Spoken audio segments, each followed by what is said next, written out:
जिन्होंने हमारे साथ कदम से कदम मिलाकर रांची के जयपाल सिंह स्टेडियम में जो है सो पिछले 26 दिनों तक संघर्ष में रहा। उन तमाम छात्रों को मैं आज यहाँ से धन्यवाद देता हूँ, क्योंकि छात्र आंदोलन जो सो अभी भी अपनी सवालों को लेकर के, अपनी अधिकारों को लेकर के एकजुट है, एकमुश्त है।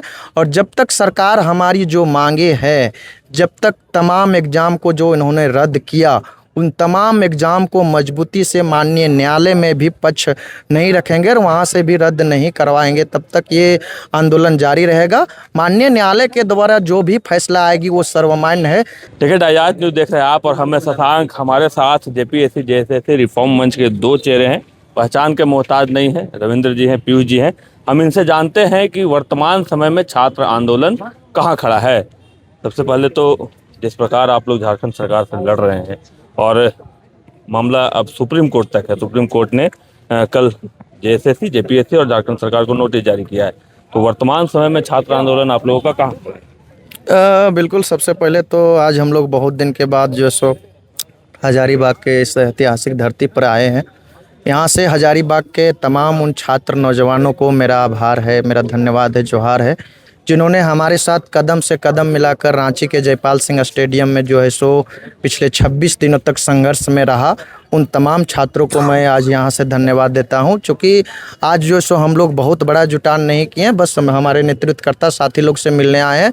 फिर से हम लोग अपना रणनीति को लेकर हजारीबाग के तमाम छात्रों के साथ बैठेंगे, बात करेंगे। आज जो है सो अपने नेतृत्वकर्ता साथी से मिले हैं, फिर चाहे हमारे उपेंद्र जी हो, जीवन जी हो, राधे जी हो, विनय जी हो, सुमित हो, विक्रम जी हो, तमाम छात्र जो है उन लोगों से आज हम लोग यहाँ, जिनका भी नाम नहीं ले पाए, तमाम छात्रों से मिलने आए हैं। और जो आपका जो सवाल है कि जो सो अभी छात्र आंदोलन कहाँ है, तो छात्र आंदोलन जो सो अभी भी अपनी सवालों को लेकर के, अपनी अधिकारों को लेकर के एकजुट है, एकमुश्त है।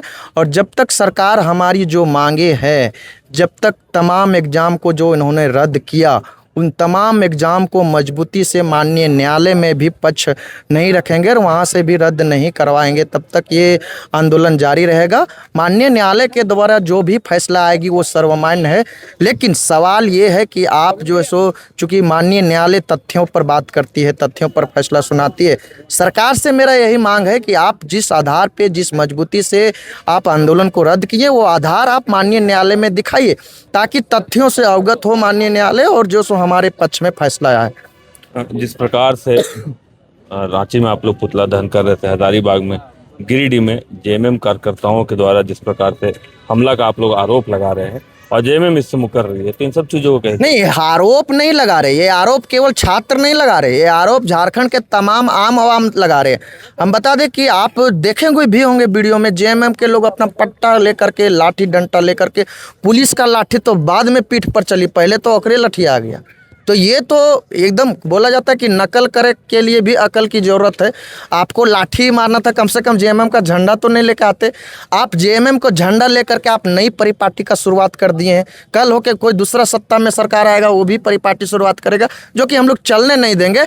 तो ये चीज़ तो जग जाहिर है। आप हजारीबाग में देखिए कि जेएमएम के लोग चिन्हित चेहरा, हम नाम नहीं लेना चाहेंगे, वे लोग आए थे गांधी मैदान, छात्रों के लाठी से बात किए।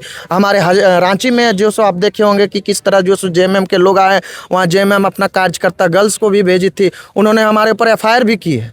हम उसको बचाने का प्रयास किए, बचा रहे हैं बिल्कुल, वीडियो जग जाहिर, हम उनको वहाँ से भीड़ से निकालने का काम किए और वो हमारे ऊपर एफआईआर किए। तो सरकार के द्वारा जो ये दबाव बनाया जा रहा है, एफआईआर करके अभी हजारों छात्रों पर एफआईआर किया है। हमारे पीयूष जी ऊपर, कुणाल सर के ऊपर जो सो 2-2 जगह एफआईआर हुआ है। यहाँ एक एफआईआर हुआ है, रांची में 3-3 एफआईआर हुआ है। हम तो रांची में थे, प्रशासन के संरक्षण में, डीएसपी सर के संरक्षण में हम लोग जो सो अपना जो सो पुतला दहन जुलूस को निकाल रहे थे। लाठी चार्ज हुई, हॉस्पिटल में भी लाठी चार्ज हुई। हम हॉस्पिटल में कुणाल सर को लेके गए, चूँकि कुणाल सर का स्थिति ठीक नहीं था। हॉस्पिटल में हमारे ऊपर लाठी चार्ज किया गया, हमारे ऊपर धक्का मुक्की किया गया। मेरा भी स्थिति ठीक नहीं था, आप देखे होंगे कि हम भी हॉस्पिटलाइज हुए। 1:30 बजे रात वहाँ से मेरा डिस्चार्ज हुआ है। हम कैसे हजारीबाग में रह सकते हैं?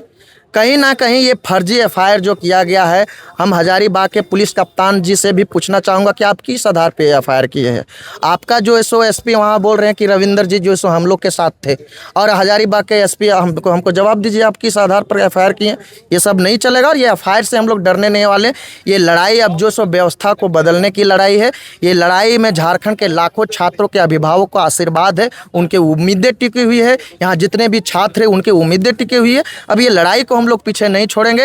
ये लड़ाई तब तक जारी रहेगा जब तक परीक्षा माफियाओं का खात्मा ना हो जाए और परीक्षा माफियाओं को संरक्षण देने वाले बड़े बड़े मछलियों का गिरफ्तारी ना हो जाए, तब तक ये लड़ाई जारी रहेगा। ये लड़ाई तब तक जारी रहेगा जब तक जो है सो तमाम एग्जाम में सीबीआई जांच ना हो जाए, क्योंकि जब तक सीबीआई जांच ना हो जाती है ये इसमें जितनी भी जो सब परीक्षा माफिया बड़े बड़े मछलियां उनका गिरफ्तारी नहीं होगी। और अगर सरकार को लगता है कि न्यायिक जांच के द्वारा, राज्य की जांच एजेंसियां के द्वारा जो है सो हम तमाम चीज़ों को ठीक कर देंगे, जो कि उन लोगों ने कमिटमेंट भी दिया है कि 2 महीना का समय दिए, उन लोग के तरफ से जो भी डेलीगेशन थे, माननीय मंत्री सुदीप जी हो, माननीय मंत्री इरफान अंसारी जो आए थे हम लोग के से मिलने के लिए, दीपिका पांडे जी, उन्होंने हम लोग को बोला, आश्वासन दिया है कि 2 महीना का समय दीजिए। हम लोग 2 महीना का अल्टीमेटम दिए, लेकिन जब जब लगेगा सरकार जो सो माननीय न्यायालय में हम लोग के तरफ से मजबूती से पक्ष नहीं रख रहे, तब तब सरकार का हम लोग विरोध करेंगे। ये मेरा लोकतांत्रिक अधिकार है, ये मेरा फंडामेंटल राइट्स। देखिए पीयूष हैं हमारे साथ। आरोप लग रहा है कि आप लोग बीजेपी के आदमी हैं। जैसे ही तमाम जगहों पर पुलिस के द्वारा पुतला दहन के बाद लाठीचार्ज हुआ, उसके अगले ही दिन जेएमएम ने प्रेस कॉन्फ्रेंस किया और कहा कि वो लोग जो यहाँ पर पुतला दहन कर रहे थे वो किसी पार्टी विशेष के लोग हैं। तो क्या कहेंगे? 6 जेपीएससी का जब आंदोलन हम लोग कर रहे थे तो माननीय मुख्यमंत्री हेमंत सोरेन हम लोगों के साथ थे, तब हम लोग जेएमएम के कार्यकर्ता थे। आज जब जेएमएम सरकार में है तो आज हम लोग बीजेपी वाले हो गए। हम सिर्फ और सिर्फ छात्र हैं, विशुद्ध रूप से छात्र हैं। हमारा किसी पॉलिटिकल पार्टी से ना कोई लेना है ना कोई देना है। हम सिर्फ झारखंड के छात्रों के न्याय के लिए हम लोगों ने ये बात अपनी रखी है। हमारा राजनीतिक दल से कोई लेना देना नहीं है। ये बहुत ही गलत सा आरोप है कि हम राजनीतिक दल से लेना देना है, ऐसा कुछ भी नहीं है। जिस प्रकार से राहुल गांधी टेलीफोनिक माध्यम से आप लोगों से जुड़े थे, उसके बाद एक लेटर लिखा गया और उसके बाद कहा गया कि शायद इसी दबाव में उसी दिन हेमंत सोरेन सरकार ने कैबिनेट के द्वारा फैसला लिया 22 नियुक्तियों को रद्द करने का। अब जिस प्रकार से आप लोगों पे एफआईआर हो रहा है और राहुल गांधी की कोई प्रतिक्रिया नहीं आ रही है, क्या कहेंगे? बहुत दुखद है। माननीय नेता प्रतिपक्ष लोकसभा किसी एक छात्र के एफआईआर करवाने के लिए 6 घंटे धरने पे दिल्ली में बैठते हैं, और जहां उनकी सरकार है वहां हम छात्रों पे 6-6 घंटा लाठी चलाया जाता है, पर एक आवाज़ नहीं निकलती उनके मुंह से। मतलब हम झारखंड वासी भी भारत के ही नागरिक हैं, हम भी छात्र हैं, हमारा दर्द भी दर्द है। कम से कम लाठियां तो मत चलवाइए हुजूर। हम लोगों की क्या गलती है? हम लोगों ने बस मांग माना है अपना। आपने भी यह कहा कि आप हमारी मांगे जायज़ है, आपने चिट्ठी भी लिखी।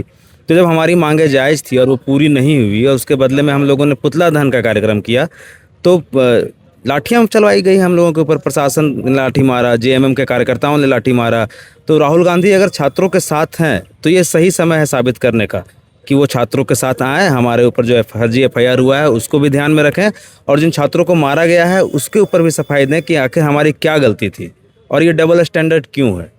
वर्तमान समय में ठगा हुआ महसूस कर रहे हैं, क्योंकि 60 दिनों का अल्टीमेटम आप लोगों ने दिया है, लेकिन कब तक इंतजार कर रहे हैं? हाँ, ये छल तो किया गया है झारखंड सरकार के द्वारा हम लोगों पे। जो तथ्य सरकार ने जिस तथ्य के आधार पर परीक्षा रद्द की वो तथ्य कोर्ट में क्यों नहीं पेश किया गया, पर फिर भी 15 तारीख तक हम लोग वेट कर रहे हैं। 15 तारीख को जो हियरिंग है उस दिन तक अगर सरकार, हम लोगों को लगेगा कि सरकार हमारे साथ छल कर रही है, फिर से तथ्यों को नहीं प्रस्तुत किया जा रहा है, तो जो 60 दिनों का अल्टीमेटम हम लोगों ने दिया है वो कम हो जाएगा और झारखंड के छात्र फिर से सड़क पे आएंगे। हजारीबाग में आप पर भी एफआईआर हुआ है, तो वर्तमान समय में उस समय आप कहाँ उपस्थित थे जब हजारीबाग में भी एफआईआर हो रहा था, रांची में भी एफआईआर हो रहा था? जी, मैं उस समय भी रांची में ही था। मुझे लाठियाँ रांची में भी मारी गई थी, प्रशासन के द्वारा भी।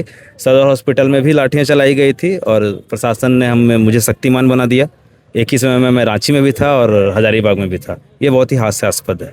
देखिए, आप सुन रहे थे रविंद्र और पीयूष को, झारखंड जेपीएससी जेएसएससी रिफॉर्म मंच के लोग हैं, और साफ तौर पर इन्होंने कहा है कि जिस प्रकार से एफआईआर हुआ है और जिस प्रकार से एक नई परिपाटी शुरू हुई है, पार्टी विशेष के लोगों के द्वारा हमला किया जा रहा है, इन्हें पार्टी विशेष का कहा जा रहा है, ये कहीं से सही नहीं है और ये ठगा हुआ महसूस कर रहे हैं। 60 दिनों का हालांकि समय सरकार को दिया है, लेकिन साफ तौर पर कहा है कि अगर 15 तारीख को सरकार अपना पक्ष मजबूती से माननीय न्यायालय में नहीं रखती है तो वो समय कम भी कर सकते हैं और फिर से आंदोलन पर लौट सकते हैं। शशांक शेखर, आजाद न्यूज़, हजारीबाग।